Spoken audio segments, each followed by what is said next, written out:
Chapter 5.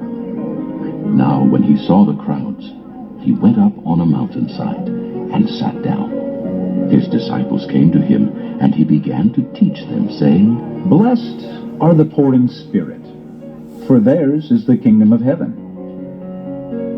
Blessed are those who mourn, for they will be comforted. Blessed are the meek, for they will inherit the earth.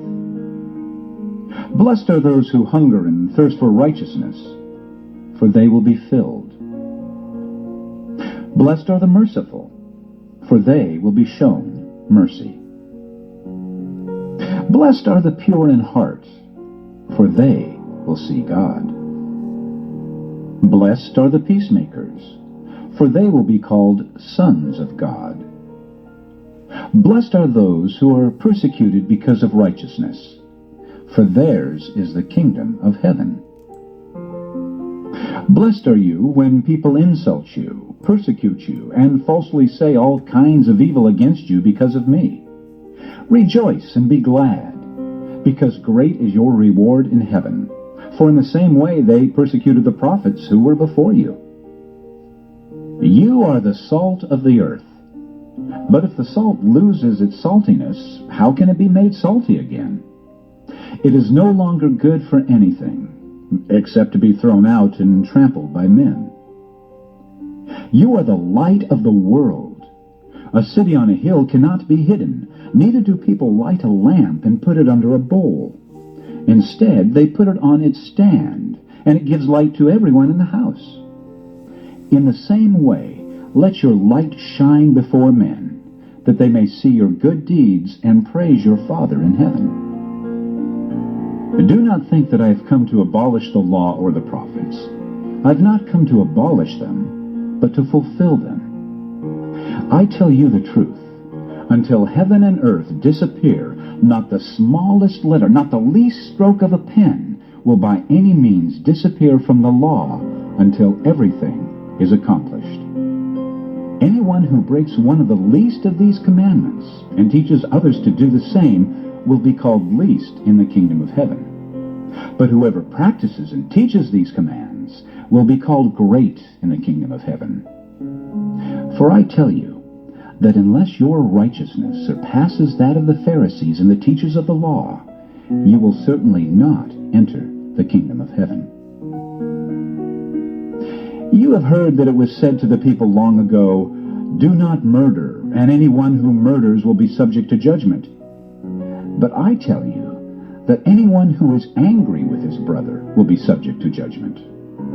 Again, anyone who says to his brother, "Raca," is answerable to the Sanhedrin. But anyone who says, "You fool," will be in danger of the fire of hell. Therefore, if you are offering your gift at the altar, and there remember that your brother has something against you, leave your gift there in front of the altar. First go and be reconciled to your brother, then come and offer your gift. Settle matters quickly with your adversary who is taking you to court. Do it while you are still with him on the way, or he may hand you over to the judge, and the judge may hand you over to the officer, and you may be thrown into prison. I tell you the truth. You will not get out until you have paid the last penny. You have heard that it was said, "Do not commit adultery." But I tell you that anyone who looks at a woman lustfully has already committed adultery with her in his heart. If your right eye causes you to sin, gouge it out and throw it away. It is better for you to lose one part of your body than for your whole body to be thrown into hell.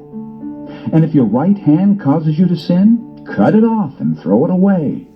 It is better for you to lose one part of your body than for your whole body to go into hell. It has been said, anyone who divorces his wife must give her a certificate of divorce. But I tell you that anyone who divorces his wife, except for marital unfaithfulness, causes her to become an adulteress. And anyone who marries the divorced woman commits adultery. Again, you have heard that it was said to the people long ago, "Do not break your oath, but keep the oaths you have made to the Lord." But I tell you, do not swear at all, either by heaven, for it is God's throne, or by the earth, for it is his footstool, or by Jerusalem, for it is the city of the great king. And do not swear by your head, for you cannot make even one hair white or black. Simply let your yes be yes, and your no, no. Anything beyond this comes from the evil one. You have heard that it was said, eye for eye and tooth for tooth.